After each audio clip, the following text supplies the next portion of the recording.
No próximo capítulo da novela Três Graças, Consuelo insiste em falar com Joaquim e não aceita ser ignorada. Determinada, ela o procura no ferro velho e deixa claro que não saiu de cena à toa. Há algo grave prestes a explodir. Joaquim percebe o desespero no olhar da mulher e, mesmo desconfiado, entende que não é teatro. Ao mesmo tempo, Zenilda descobre que Viviane é a mulher pela qual o filho está apaixonado e a revelação cai como um raio. A mãe liga os pontos, lembra dos comportamentos recentes do rapaz e passa a enxergar Viviane com outros olhos, nem todos eles de aprovação. Pressionado pelos acontecimentos, Joaquim pede a Júnior que dê abrigo a Consuelo, temendo que ela esteja em perigo. Júnior reluta, mas aceita, ciente de que proteger Consuelo pode colocá-lo no centro de uma guerra que ele não escolheu. Em outro canto da trama, Arminda percebe que está com a camisa de Joaquim. O objeto desperta lembranças e rancores. Fria e calculista, ela decide guardá-la, como se aquele tecido fosse uma prova silenciosa de algo que ainda pretende usar a seu favor. Antes de continuar, clique no botão de gostei, se inscreva no canal e comente de qual cidade você assiste a novela. Enquanto isso, Lorena confidencia a Leonardo que está preocupada com o jantar que Ferete quer fazer para conhecer Viviane. Ela sente que o convite não é apenas social, mas uma armadilha disfarçada de cordialidade. Leonardo tenta tranquilizá-la, mas também pressente que o encontro será tudo, menos amistoso. A tensão cresce quando Raul se mostra incomodado com o jeito intimidador de Jorginho, que o orienta de forma ríspida sobre como deve se comportar na casa da filha, deixando claro quem manda naquele território. Atenta aos movimentos ao redor, Josefa adverte Gerluce para ter cuidado com Arminda. A veterana sabe reconhecer perigo travestido de elegância e alerta que a rival não age sem propósito. O clima pesa de vez quando Consuelo revela a Gerluce, Viviane, Joaquim e Júnior que Misael planeja matar Ferete. O silêncio toma conta do ambiente. A ameaça é real, urgente e muda completamente o jogo. A partir dali, ninguém está seguro e cada decisão pode ser fatal. Joaquim e Misael retiram as Três Graças do ferro velho após serem descobertas e enganam a polícia. O clima de tensão vai aumentar quando Lígia, desconfiada de atitudes recentes e movida por um pressentimento difícil de ignorar, finalmente descobrir o paradeiro das estátuas roubadas. Ao chegar ao ferro velho de Joaquim, ela ficará estarrecida ao confirmar que as Três Graças estão escondidas ali, camufladas entre sucata, lona velha e ferragens retorcidas. Convicta de que Joaquim seja o grande responsável pelo crime, Lígia tomará uma decisão drástica e se preparará para denunciá-lo à polícia, acreditando estar fazendo a coisa certa. Determinada, Lígia deixará o local com passos firmes, já imaginando o escândalo que o roubo pode causar quando vier à tona. Ela pensará no valor histórico e financeiro das estátuas, no impacto que a revelação terá e nas consequências inevitáveis para todos os envolvidos. No entanto, quando tudo parecia caminhar para uma denúncia sem volta, Gerluce surgirá de forma inesperada e conseguirá impedir a mãe a tempo. Em uma conversa carregada de emoção, tensão e verdades guardadas a 7 chaves, Gerluce revelará que foi a verdadeira mentora de todo o plano, assumindo a responsabilidade pelo roubo das Três Graças. A revelação cairá como uma bomba. Lígia ficará profundamente abalada ao descobrir que a própria filha esteve por trás de um crime dessa magnitude. O choque dará lugar à decepção e a personagem não esconderá sua revolta. Em tom firme, ela dará uma verdadeira lição de moral em Gerluce, deixando claro que roubar é errado, independentemente da justificativa. Não importa a razão, nem o uso que você pretende fazer do dinheiro, dirá Lígia, visivelmente magoada. As palavras pesarão sobre Gerluce, que abaixará a cabeça, tomada pela culpa e pelo medo das consequências. Mesmo assim, o confronto ganhará contornos mais humanos quando Lígia, após desabafar, revelar seu conflito interno. Ela lembrará da própria mãe, já falecida, e confessará que, se estivesse no lugar da filha, talvez também fosse capaz de tudo para salvar uma vida. Esse desabafo emocionará Gerluce, que agradecerá a compreensão da mãe, mesmo reconhecendo que cruzou um limite perigoso. A conversa terminará com um abraço contido, carregado de amor, culpa e incertezas. Apesar de aliviar parcialmente a filha, Lígia ficará tomada pela apreensão. Ela sabe que o roubo das Três Graças não é um crime qualquer. Trata-se de uma obra valiosa, conhecida, cobiçada e cercada de interesses poderosos. Em silêncio, ela concluirá que os verdadeiros proprietários das estátuas não descansarão enquanto não recuperarem o que é seu, e que a qualquer momento a situação pode sair completamente do controle. Enquanto isso, Joaquim e Misael começarão a perceber que o cerco está se fechando. O fato de Lígia ter encontrado as estátuas acenderá um sinal de alerta imediato. Os dois concluirão que o esconderijo no ferro velho deixou de ser seguro e que qualquer pessoa, a qualquer momento, pode acabar tropeçando na verdade. A tensão entre eles aumentará e uma decisão urgente precisará ser tomada. Em cenas cheias de suspense, Joaquim e Misael arquitetarão um plano para retirar as Três Graças do ferro velho o mais rápido possível. Agindo na surdina, eles organizarão tudo para despistar curiosos e evitar levantar suspeitas. Durante a noite, em meio a sombras, rangidos de metal e olhares atentos para todos os lados, os dois iniciarão a remoção das estátuas. Cada movimento será calculado, cada ruído causará sobressalto. O medo de serem flagrados deixará o clima ainda mais eletrizante. Ao mesmo tempo, sinais de que algo está prestes a explodir surgirão. Paulinho, desconfiado de atitudes estranhas, começará a ligar pontos e decidirá agir. Ele aparecerá no ferro velho acompanhado de Juquinha e de um delegado, todos munidos de um mandado de busca e apreensão. A chegada do trio colocará Joaquim em estado de alerta máximo, e o coração do criminoso quase saltará pela boca. No entanto, para surpresa geral, ao revistarem o local, os policiais não encontrarão nada. As Três Graças já não estarão mais no ferro velho.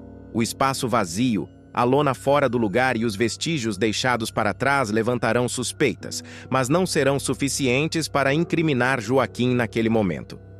O delegado estranhará a situação. Paulinho ficará ainda mais desconfiado e Juquinha perceberá que está lidando com algo muito maior do que imaginava.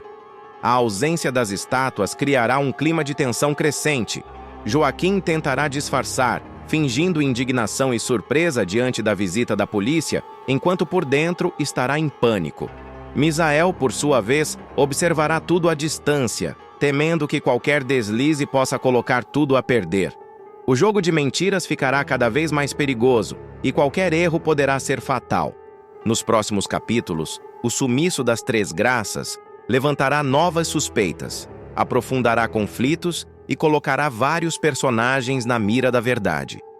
O segredo do roubo ficará por um fio, e a sensação será de que, a qualquer momento, alguém pode falar demais, fazer o movimento errado ou deixar escapar a prova definitiva de um crime que ameaça vir à tona de forma explosiva. A falsa calmaria, após a saída da polícia, dará lugar a um clima ainda mais pesado. Joaquim sentirá que escapou por muito pouco e passará a agir de forma paranoica, desconfiando de qualquer pessoa que se aproxime do ferro velho. O homem perceberá que, mesmo sem provas concretas, o delegado não engoliu a versão apresentada e seguirá atento a cada passo seu. Paulinho, por sua vez, não esconderá a frustração ao sair do local de mãos vazias, mas deixará claro que aquela história ainda não terminou. Misael pressionará Joaquim, afirmando que manter as Três Graças escondidas em outro lugar também é um risco enorme. Os dois discutirão, trocando acusações e revelando o medo crescente de serem traídos por alguém do próprio círculo. A tensão aumentará quando eles perceberem que a movimentação noturna não passou despercebida por vizinhos e catadores da região, alimentando boatos que começarão a circular discretamente. Enquanto isso, Gerluce viverá dias de angústia. Mesmo tendo sido poupada da denúncia, ela se sentirá sufocada pelo peso do segredo e pelo risco de ver tudo desmoronar. A personagem passará a questionar suas próprias decisões e temerá que a polícia volte a bater a porta a qualquer momento.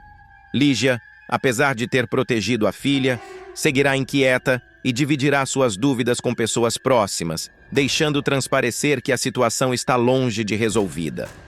A investigação ganhará novos contornos quando o delegado decidir aprofundar as apurações e cruzar informações antigas sobre o roubo das Três Graças. Pequenos detalhes começarão a chamar atenção e o cerco se fechará lentamente. Joaquim perceberá que o tempo está jogando contra ele e qualquer erro pode ser o último. O clima será de suspense absoluto. Segredos mal enterrados, alianças frágeis e decisões precipitadas colocarão todos em rota de colisão. As Três Graças, agora fora do ferro velho, continuarão sendo o centro de uma trama perigosa, capaz de destruir reputações, separar famílias e provocar consequências irreversíveis. A sensação será clara. A verdade está cada vez mais próxima de vir à tona, e ninguém sairá ileso quando isso acontecer. Lígia viverá um dos maiores choques de sua trajetória ao descobrir que uma atitude aparentemente correta pode destruir a própria filha. A veterana quase colocará Gerluce atrás das grades ao decidir denunciar o roubo das Três Graças. Movida por indignação e senso de justiça, ela não imaginará que, por trás daquele crime, existe uma teia de decisões perigosas, acordos silenciosos e escolhas desesperadas feitas dentro da própria família. Tudo começará quando Lígia resolver visitar Joaquim em seu ferro velho. A visita, que parecia casual, ganhará um peso inesperado quando a mulher perceberá algo fora do lugar. Entre peças velhas, sucata e objetos esquecidos pelo tempo, Lígia reconhecerá as Três Graças. O impacto será imediato. O coração da veterana disparará e a sensação de traição tomará conta de seus pensamentos. Para ela, não restará dúvida. Aquelas estátuas foram roubadas. Sem confrontar Joaquim naquele momento, Lígia sairá do ferro velho transtornada. Cada passo até a porta será marcado por revolta, decepção e um conflito interno silencioso. No caminho de volta, ela organizará mentalmente tudo o que dirá à polícia. A decisão estará tomada. Para Lígia, o roubo das Três Graças ultrapassa qualquer relação pessoal. Justiça é justiça, custe o que custar. Determinada, ela seguirá direto para a delegacia. No trajeto, ensaiará o depoimento, lembrará de cada detalhe do que viu e se convencerá de que está fazendo a coisa certa. O que Lígia não imagina é que alguém já percebeu suas intenções e está disposta a tudo para impedir que essa denúncia venha à tona. Ao descobrir o que a mãe pretende fazer, Gerluce entrará em desespero. A cuidadora entenderá imediatamente que a denúncia não atingirá apenas Joaquim. O peso da culpa cairá sobre seus ombros com força total. Sem pensar duas vezes, Gerluce sairá às pressas atrás da mãe, temendo que cada minuto perdido seja decisivo. A corrida contra o tempo deixará Gerluce à beira do colapso.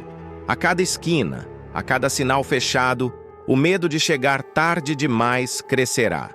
Ela saberá que, se Lígia abrir a boca na delegacia, o castelo de cartas que sustenta aquele segredo ruirá de vez. Não haverá volta. Gerluce conseguirá chegar à delegacia por um triz. Ofegante, transtornada e com os olhos marejados, ela interromperá a mãe antes que o depoimento seja formalizado. Diante dos policiais, pedirá um momento a sós com Lígia. O clima será de tensão absoluta. Em particular, Gerluce implorará para que a mãe recue. A revelação virá como um golpe seco. Se o roubo das Três Graças for denunciado, ela também será presa. A afirmação deixará Lígia completamente desnorteada. A veterana custará a entender como a própria filha pode estar envolvida em algo tão grave. O choque se transformará em incredulidade. Lígia questionará, exigirá explicações e tentará encontrar uma brecha, uma saída que preserve a lei sem destruir Gerluce. A filha, então, decidirá falar tudo, sem rodeios, sem meias-verdades. Gerluce explicará que Joaquim não agiu sozinho. O roubo foi fruto de uma articulação maior, envolvendo outras pessoas e decisões tomadas sob pressão. Ela citará Misael, deixará claro que não foi uma ação isolada nem impulsiva.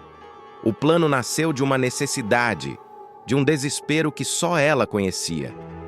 Cada palavra será como uma facada no coração de Lígia.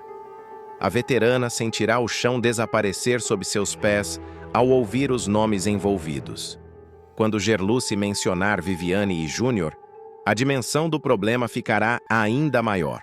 O que parecia um simples crime se revelará uma engrenagem complexa, capaz de arrastar várias vidas para o fundo do poço. O momento mais devastador virá quando Gerluce, em lágrimas, assumirá a autoria intelectual do roubo. Sem baixar os olhos, ela confessará: "A ideia foi minha. Eu que planejei tudo." A frase ecoará como uma sentença. Lígia ficará paralisada, sem conseguir reagir. A mulher que sempre acreditou conhecer a filha perceberá que há um lado de Gerluce que ela nunca enxergou. Culpa, medo, amor e indignação se misturarão de forma explosiva. Do lado de fora da sala, os policiais começarão a estranhar a demora. Pressionada pelo tempo e pelo instinto materno, Lígia tomará uma decisão arriscada. Para proteger Gerluce, ela optará por despistar as autoridades. Em vez de denunciar o roubo das 3 graças, fará apenas uma queixa por injúria contra Joaquim, omitindo deliberadamente a existência das estátuas. A escolha não trará alívio.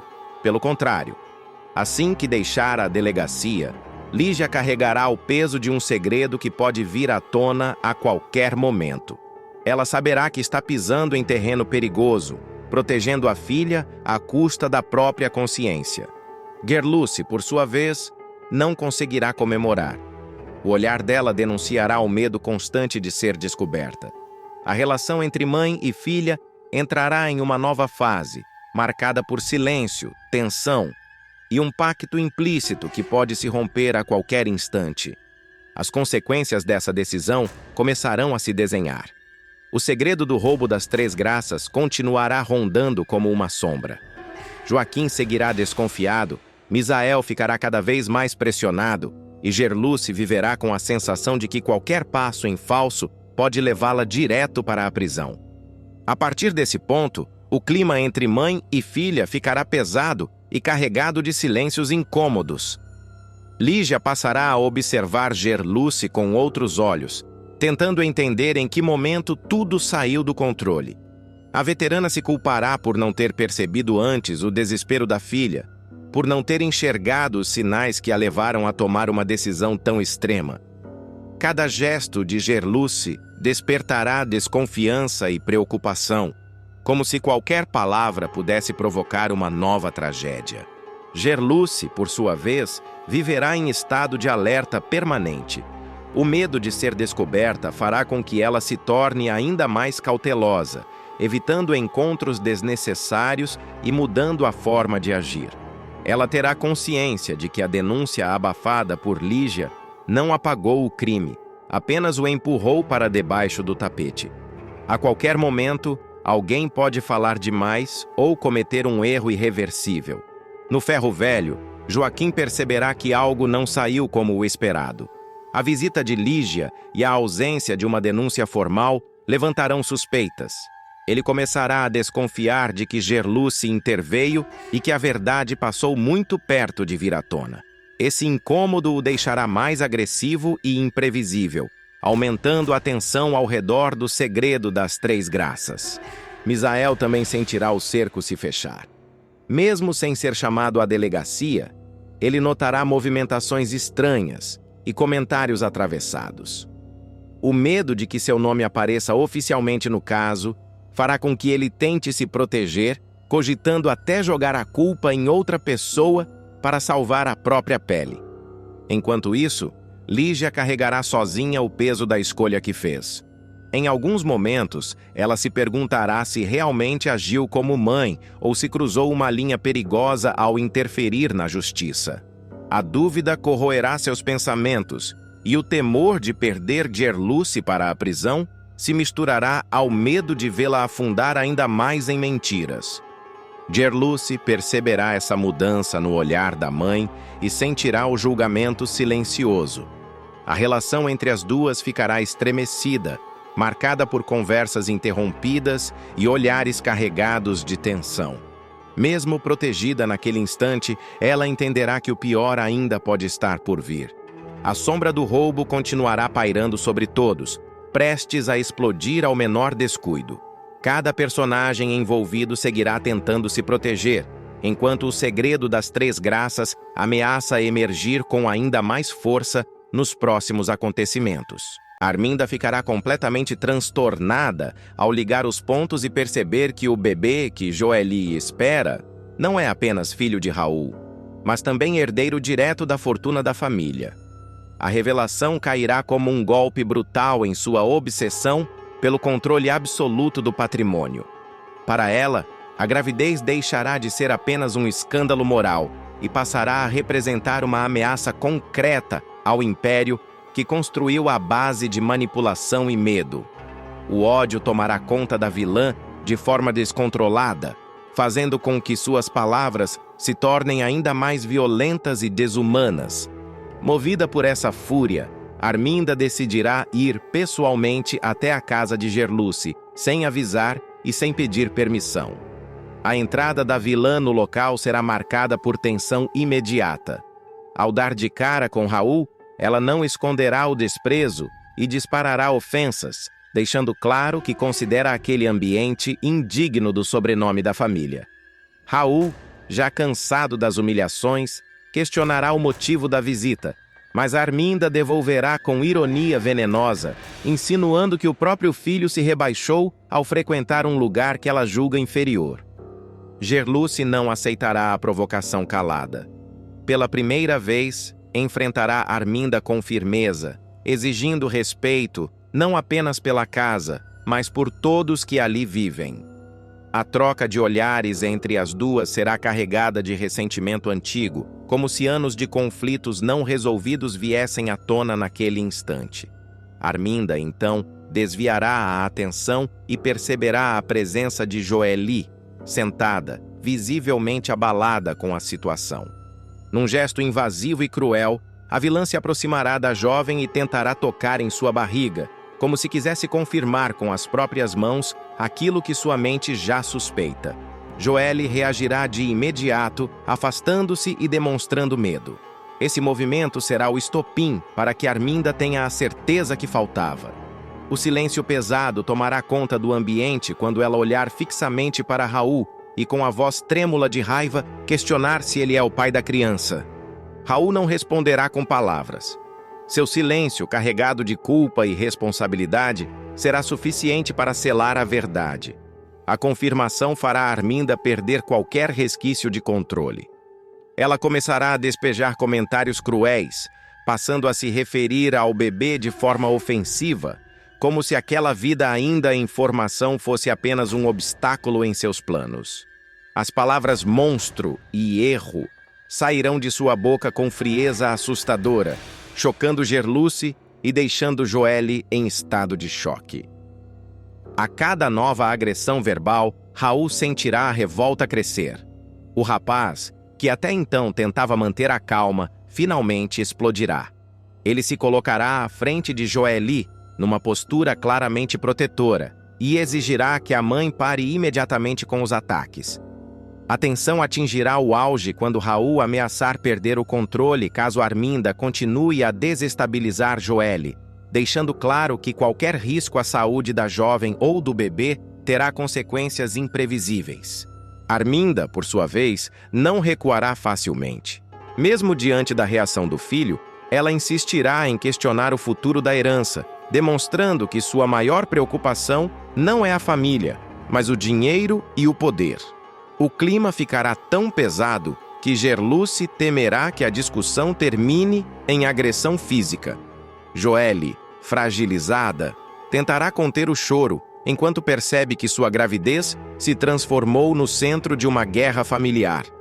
A cena deixará claro que a relação entre Arminda e Raul chegou a um ponto sem retorno. O confronto escancarará feridas antigas, ressentimentos acumulados e a incapacidade da vilã de enxergar o próprio sangue como algo além de um instrumento de controle. Enquanto isso, o bebê que ainda nem nasceu já se tornará símbolo de disputa, ódio e ameaça, prometendo transformar para sempre o destino de todos os envolvidos. A tensão não vai se dissipar depois do confronto. Pelo contrário, nos momentos seguintes, Arminda tentará recompor a pose, mas seus olhos denunciarão que algo mudou de forma irreversível. Ela perceberá que perdeu o domínio emocional sobre Raul, e pior ainda, que agora existe um herdeiro que não poderá ser apagado com chantagem ou dinheiro. O silêncio que se instalará na sala será mais ameaçador do que qualquer grito. Joelle começará a passar mal, levando a mão à barriga, o que fará Gerluce entrar em desespero. Raul correrá para ampará-la, e esse gesto será o limite para Arminda. Ao ver o filho priorizando a jovem e o bebê, a vilã sentirá o golpe mais duro de todos. Ela deixou de ser o centro da vida dele. A expressão de ódio dará lugar a um sorriso frio, calculista, típico de quem já está arquitetando o próximo ataque.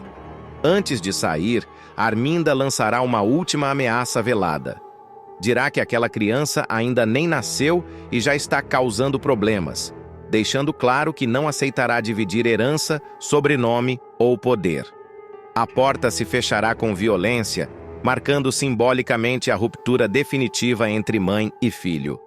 Raul, transtornado, prometerá a Gerluce que não permitirá que Arminda se aproxime novamente de Joelle.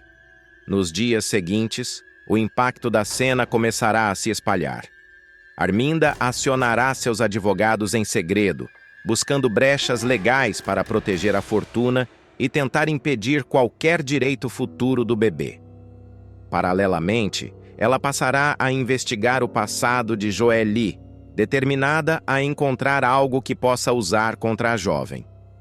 Para a vilã, essa guerra está apenas começando. Gerluce, sentindo o perigo iminente, insistirá para que Joelle redobre os cuidados e evite qualquer confronto. Raul, tomado por culpa e senso de responsabilidade, assumirá de vez o papel de pai, decidindo a enfrentar a própria mãe se for preciso. Ele entenderá que não existe mais meio termo, ou protege a família que está formando, ou continuará refém de Arminda para sempre. Enquanto isso, Arminda observará tudo à distância, alimentando sua obsessão. Para ela, aquela criança não é apenas uma herdeira indesejada, mas a prova viva de que seu império pode ruir por dentro. E essa certeza fará com que seus próximos passos sejam ainda mais perigosos, imprevisíveis e carregados de rancor.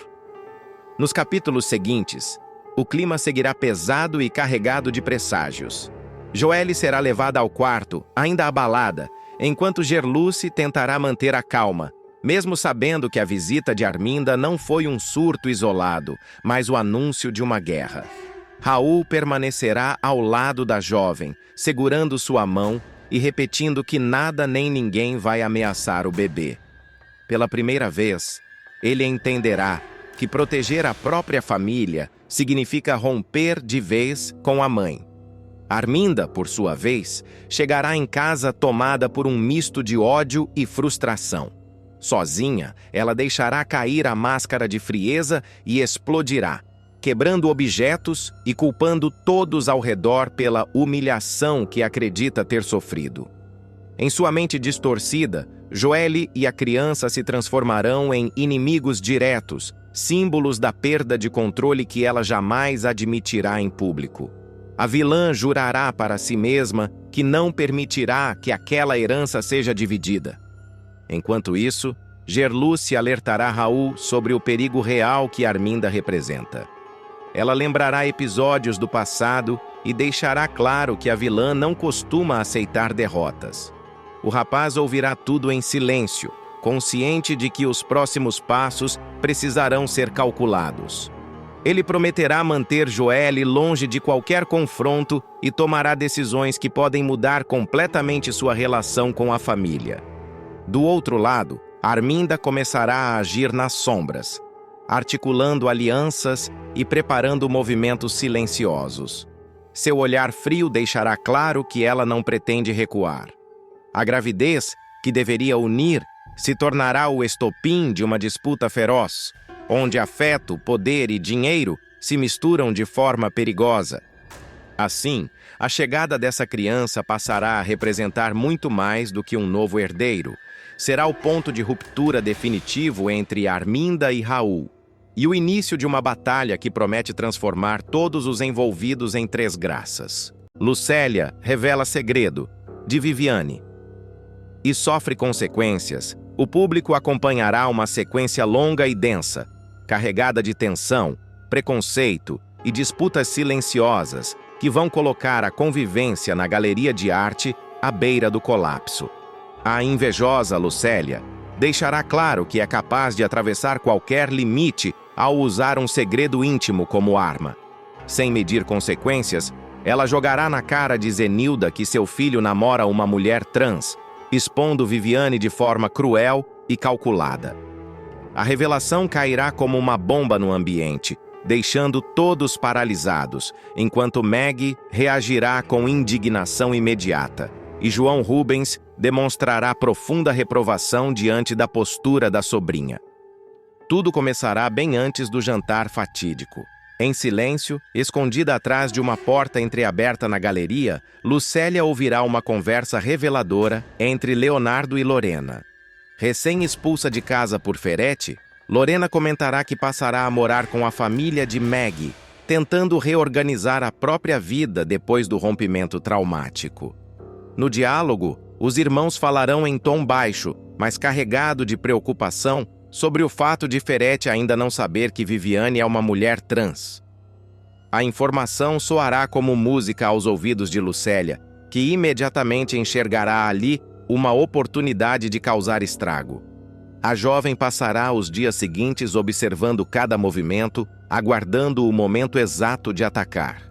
Seu sorriso falso e suas atitudes aparentemente neutras esconderão a ansiedade de quem segura um trunfo perigoso. Ela não contará nada a ninguém, nem mesmo a Casper, preferindo saborear sozinha a sensação de poder que aquela informação lhe dará. Para Lucélia, não se trata apenas de preconceito, mas de controle, de provocar caos e de se sentir superior às pessoas ao redor. O momento escolhido para o bote será um jantar aparentemente inocente. Zenilda irá até a casa da filha para conhecer melhor Viviane, animada com a ideia de estreitar laços familiares. Na cozinha, a madame comentará entre risos nervosos que Ferete está empolgado com o evento e que acredita que o jantar pode representar um novo começo para todos. O clima parecerá leve até que Lucélia, sem qualquer pudor, soltará sua frase venenosa do nada, com voz calma e olhar provocador. Mas será que ele vai continuar tão animado quando descobrir que ela é uma mulher trans? O impacto será imediato. Zenilda ficará completamente sem ar, como se o chão desaparecesse sob seus pés. Atordoada, ela tentará processar a informação inédita, enquanto sua mente correrá em direção ao pior cenário possível. Pálida, levará a mão ao peito e disparará, sem pensar. Meu Deus, dessa vez o Ferete pula daquela janela.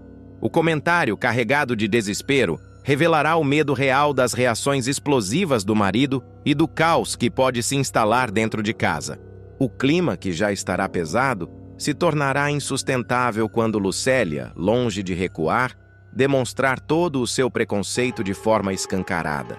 Com ironia, ela questionará o motivo de tanto espanto, lembrando que Zenilda aceitou sem grandes conflitos o fato de a filha namorar outra mulher.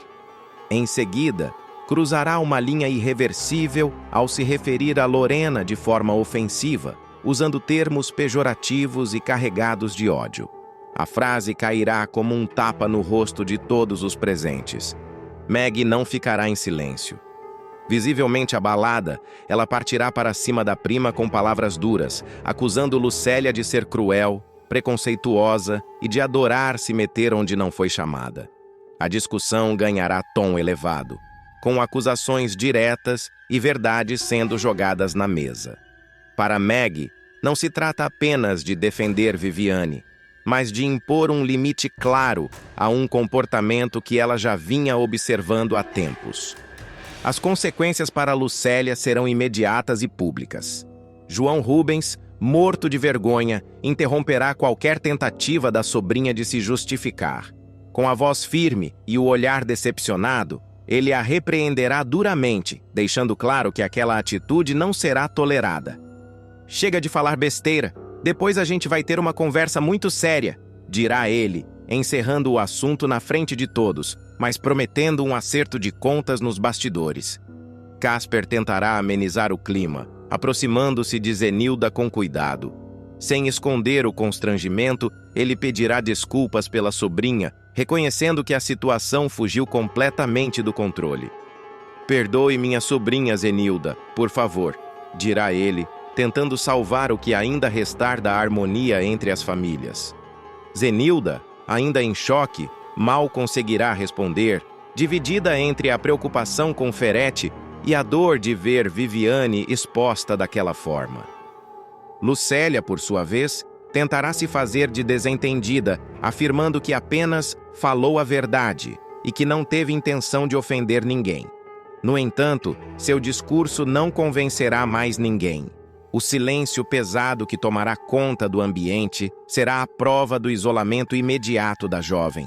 Pela primeira vez, ela sentirá o peso real da desaprovação coletiva, percebendo que sua atitude pode ter consequências muito maiores do que imaginava.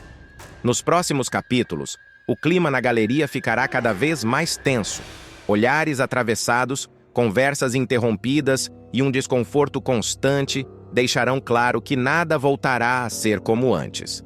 O segredo revelado por Lucélia começará a reverberar silenciosamente, criando rachaduras profundas nas relações familiares e abrindo caminho para novos conflitos que ainda estão longe de chegar ao fim. O impacto da revelação continuará se espalhando como um incêndio silencioso. Zenilda deixará a casa da filha completamente desnorteada, sem conseguir organizar os próprios pensamentos. No caminho de volta, ela ensaiará 1000 discursos diferentes, tentando decidir o que contará, ou não, a Ferete. O medo de provocar uma reação violenta se misturará à culpa por não ter percebido antes o tamanho do preconceito que ainda ronda sua própria família. Na galeria de arte, o clima ficará irrespirável. Viviane perceberá rapidamente que algo mudou. Comentários atravessados, silêncios longos demais e olhares carregados de julgamento farão a jovem sentir que foi colocada no centro de uma tempestade que ela não criou.